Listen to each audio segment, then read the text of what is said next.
ఓం శ్రీమాత్రే నమ. నా పేరు మురళీధర శర్మ.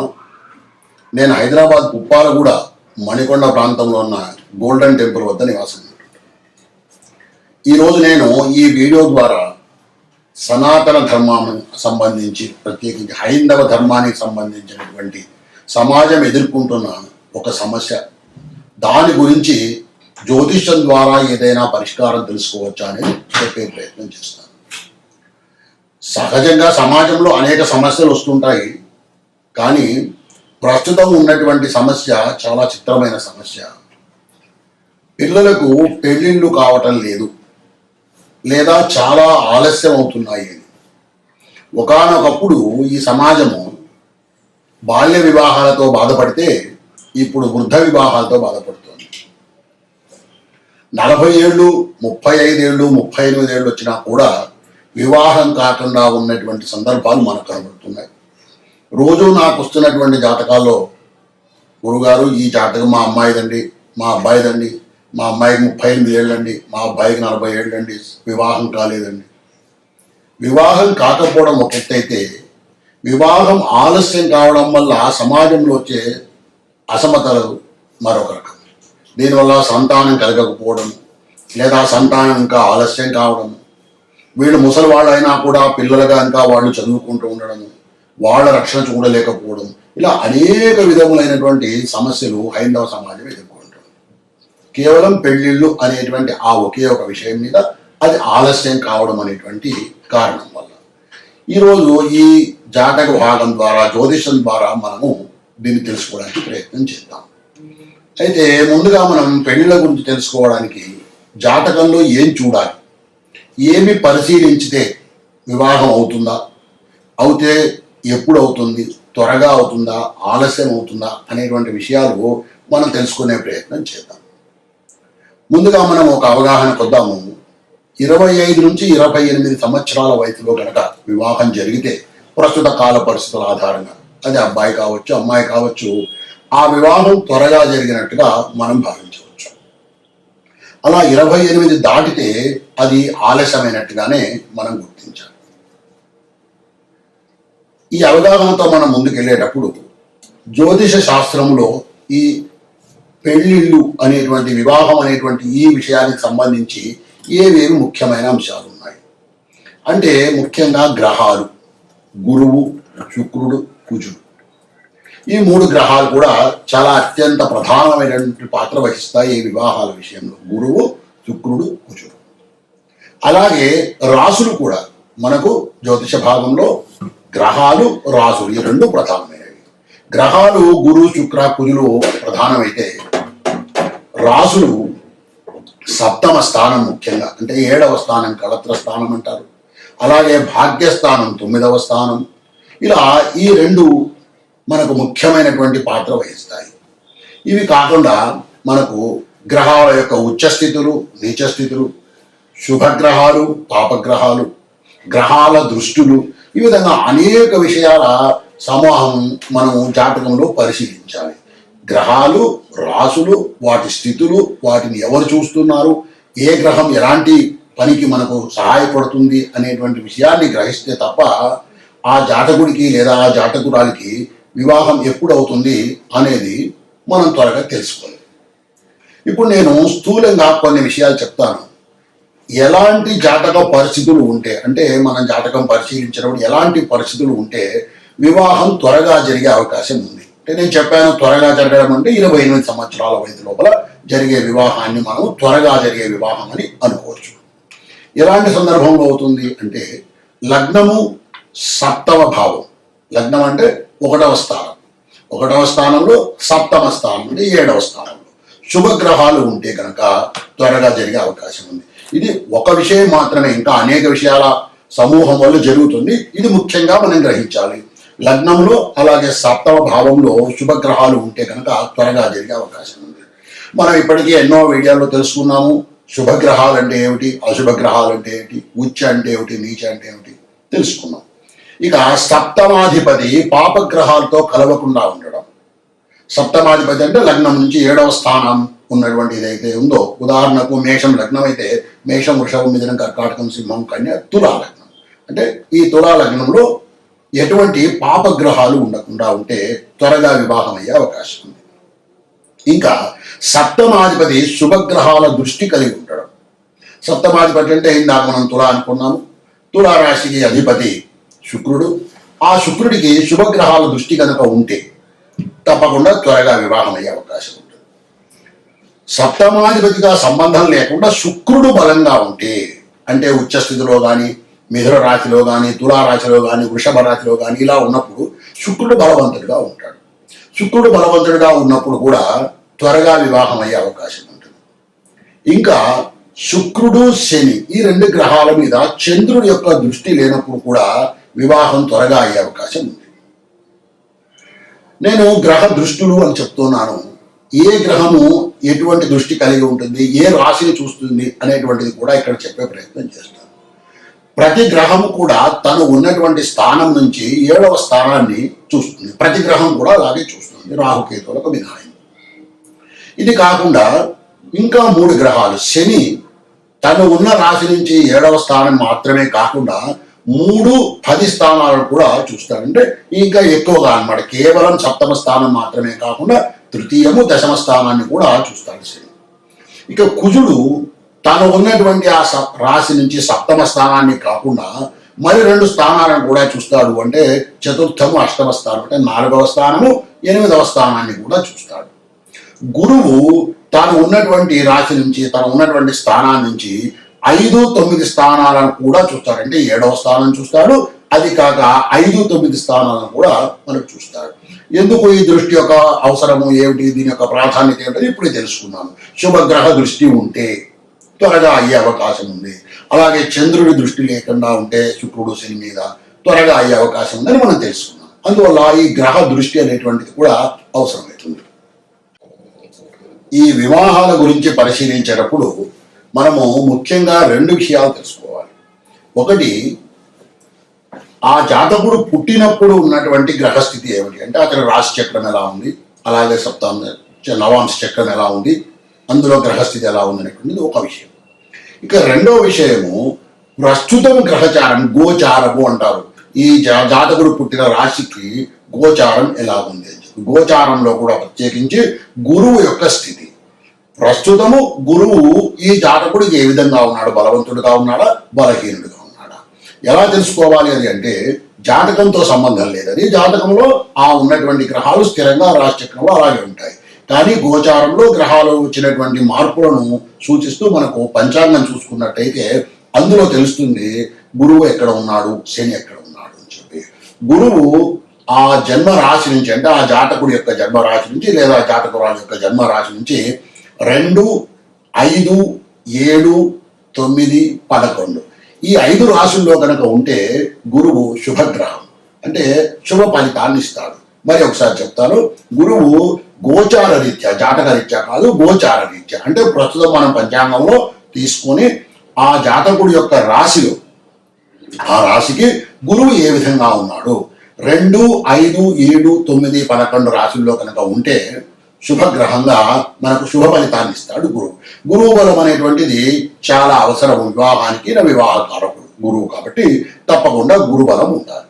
అలాగే శని కూడా, శని 3, 6, 11 స్థానాల్లో కనుక ఉంటే కనుక, అంటే జన్మ రాశి నుంచి, ఉదాహరణకు మేష రాశిలో జన్మించాడు ఒక జాతకుడు అనుకుంటే, మేషం, వృషభం, మిథున రాశిలో కనుక శని ఉన్నట్టయితే అక్కడ 3, 6, 11 స్థానాల్లో శుభుడుగా ఉంటాడు. ఇది గోచార రీత్యా మనం చూసుకోవాలి.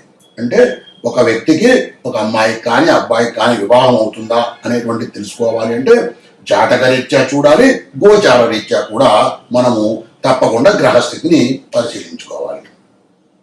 ఇంకా శుభగ్రహాలు వక్రగతిని పొందకుండా ఉన్నట్టయితే త్వరగా వివాహం అయ్యే అవకాశం ఉంటుంది. అలాగే 2వ, 8వ స్థానాల్లో శుభగ్రహాలు ఉన్నట్టయితే త్వరగా వివాహం జరిగే అవకాశం ఉంది. జలతత్వ రాశులైనటువంటి కర్కాటకము, వృశ్చికము, మీనము ఇక్కడ కూడా శుభగ్రహాలు ఉంటే త్వరగా వివాహం జరుగుతుంది. ఇక ఆలస్యంగా వివాహం జరిగే సందర్భాలు ఎప్పుడు ఉంటాయి, ఎలా ఉంటాయి? అంటే లగ్నంలో కానీ సప్తమంలో కానీ పాపగ్రహాలు అంటే మనకు తెలుసు, శని, రాహువు, కేతువు, రవి, కుజుడు, ఇలా ఈ గ్రహాలు పాపగ్రహాలుగా గుర్తిస్తాం మనము. ఈ గ్రహాలు కనుక సప్తమ స్థానం అంటే లగ్నం నుంచి 7వ స్థానంలో కనుక ఉన్నట్టయితే అప్పుడు వివాహం ఆలస్యమయ్యే అవకాశం ఉంది. ఇంకా సప్తమ స్థానంలో 2 కానీ అంతకన్నా ఎక్కువ పాపగ్రహాలు కనుక ఉంటే వివాహం ఆలస్యమయ్యే అవకాశం ఉంటుంది. ఇంకా ద్వితీయ అష్టమ భావాలలో పాపగ్రహాలు కానీ వక్రగతిని కానీ పొందిన గ్రహాలు ఉంటే అప్పుడు కూడా ఆలస్యమయ్యే అవకాశం ఉంది. ఇంకా శుక్రుడు రాహువుతో కానీ లేదా శనితో కానీ కలిసి ఉన్నప్పుడు కూడా వివాహం ఆలస్యమయ్యే అవకాశం ఉంది. జాతకంలో ఎక్కువ గ్రహాలు నీచ స్థితిని పొంది ఉంటే లేదా ఎక్కువ గ్రహాలు వక్ర స్థితిని పొంది ఉన్నప్పుడు కూడా వివాహం ఆలస్యమయ్యే అవకాశం ఉంది.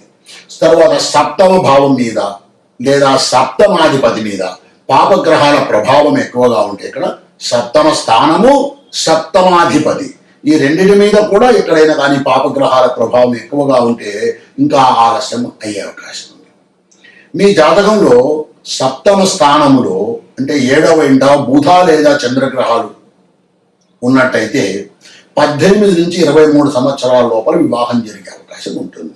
సప్తమ స్థానంలో బుధుడు కానీ లేదా చంద్రుడు కానీ. ఇంకా 7వ ఇంట్లో అంటే సప్తమ స్థానం బృహస్పతి ఉంటే కనుక అంటే గురువు ఉంటే కనుక 24-26 సంవత్సరాల వయసులో జరిగే అవకాశం ఎక్కువగా ఉంటుంది.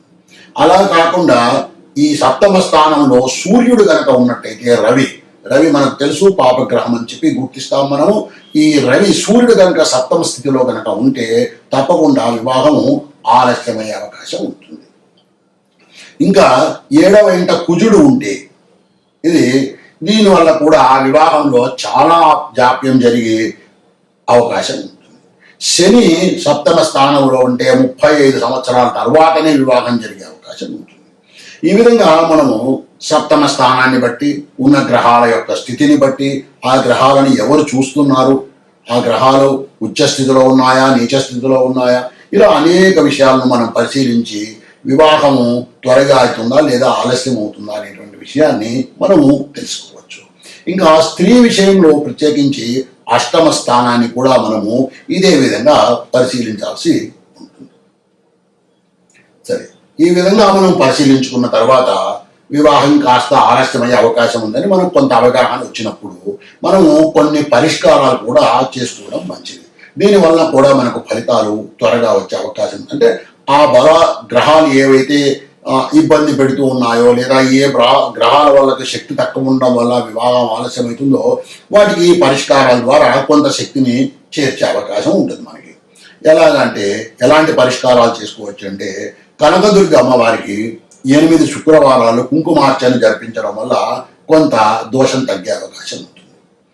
ఇంకా 8 మంగళవారాలు హనుమాన్ దేవాలయానికి ఆంజనేయ స్వామికి వెళ్ళి 108 తమలపాకులతో మనకు అర్చన చేసేటువంటి సాంప్రదాయం ఉంది. ఆకు పూజ అంటూ ఉంటారు. అలా ఆకు పూజలతో అర్చన చేయటం వల్ల హనుమంతుడికి వివాహం జరిగే అవకాశం ఎక్కువగా ఉంటుంది. ఇంకా నేను ఇప్పుడు ఒక మంత్రం చెప్తాను. సహజంగా ఈ మంత్రాన్ని గురుముఖంగా తీసుకొని చేసుకోవాలి. అయితే గురువులు మనకు ఉపదేశం చేయడానికి దొరకనప్పుడు తల్లి కూడా మనకు గురువుతో సమానం కాబట్టి తల్లి కూడా ఈ మంత్రాన్ని జాతకులకు ఉపదేశిస్తే ఆ జాతకుడు ఈ మంత్రాన్ని అనేక మార్లు ఉచ్చరించడం వల్ల తన జాతకంలో ఉన్నటువంటి దోషాలు తొలగి త్వరగా వివాహం అయ్యే అవకాశం ఉంటుంది. ఇప్పుడు ఆ మంత్రాన్ని చెప్తాను, జాగ్రత్తగా వినండి. గురువు ద్వారా ఉపదేశం తీసుకోవడం అనేటువంటిది ఉత్తమమైన మార్గము. గురువు లేనప్పుడు తప్పకుండా తల్లి ద్వారా కూడా ఆ మంత్రాన్ని చెప్పించుకొని అది ఉపదేశం కింద తీసుకొని దాన్ని మనం జపం చేసుకోవాలి, జాతకుడు జపం చేసుకోవాలి. ఎలా అంటే కనీసం 108 సార్లు ప్రతిరోజు చేసుకుంటూ ఉంటే ఉత్తమంగా ఉంటుంది.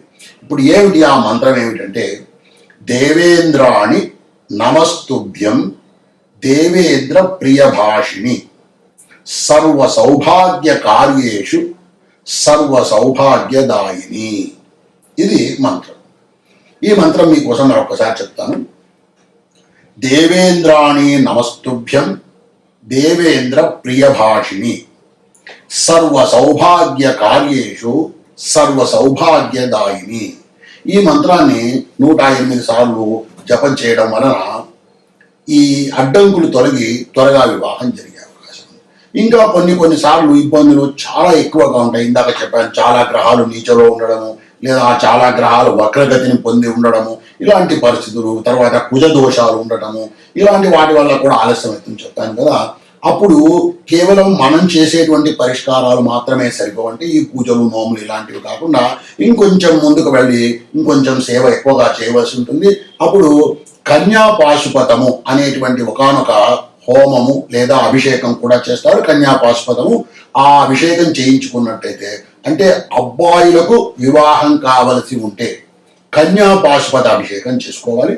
అలాగే అమ్మాయిలకు వివాహం కాకుండా ఉంటే వర పాశుపత అభిషేకం చేయించుకోవాలి. దీన్ని హోమ విధానంలో చేసేది ఉంది, అభిషేక విధానంలో కూడా ఉంది.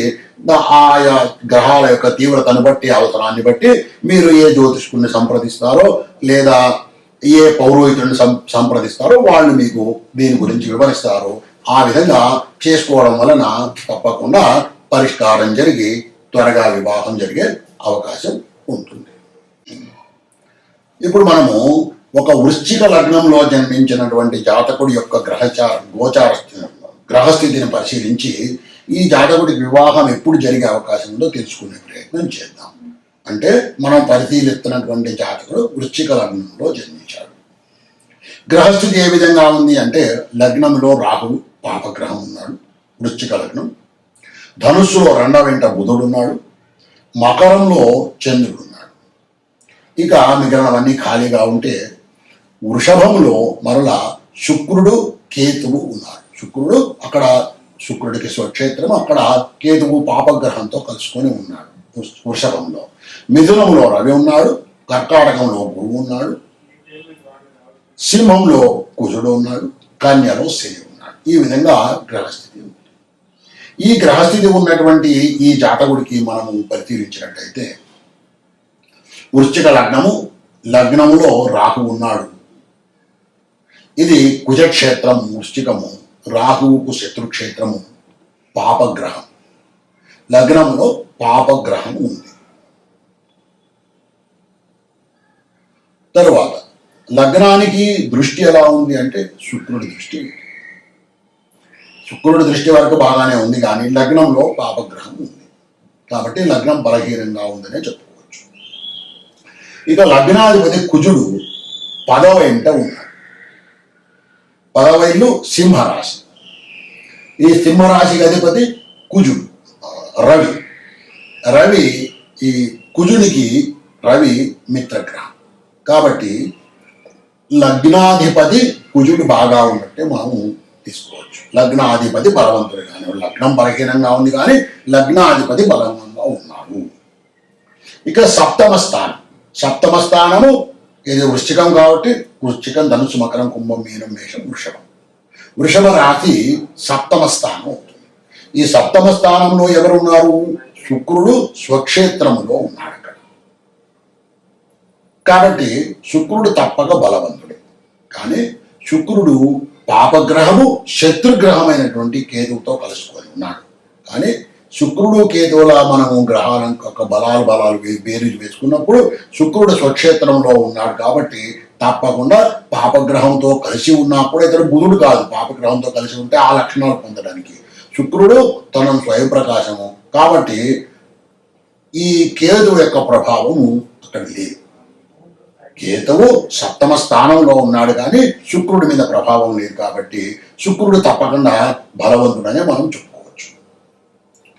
ఇక ఈ శుక్రుడికి రాహుగ్రహ దృష్టి ఉంది. 7వ లగ్నం నుంచి రాహుకేతువులు ఉన్నారు, అక్కడ శుక్రుడు ఉన్నాడు కాబట్టి అది పెద్ద తీవ్రమైనటువంటి దోషం కింద మనం పరిగణించాల్సిన అవసరం లేదు. ఇక గురువు ఎక్కడ ఉన్నాడు? 9వ ఇంట కర్కాటక రాశిలో మిత్రక్షేత్రంలో ఉన్నాడు కాబట్టి గురువు కూడా బలవంతుడుగానే ఉన్నాడు. ఇది వృశ్చిక లగ్నం కాబట్టి కుజ దోషం కూడా లేదు. ఇక గోచార రీత్యా గురువు 4వ ఇంట ఉన్నాడు, మేషరాశిలో ఉన్నాడు. ఇది మకర లగ్నం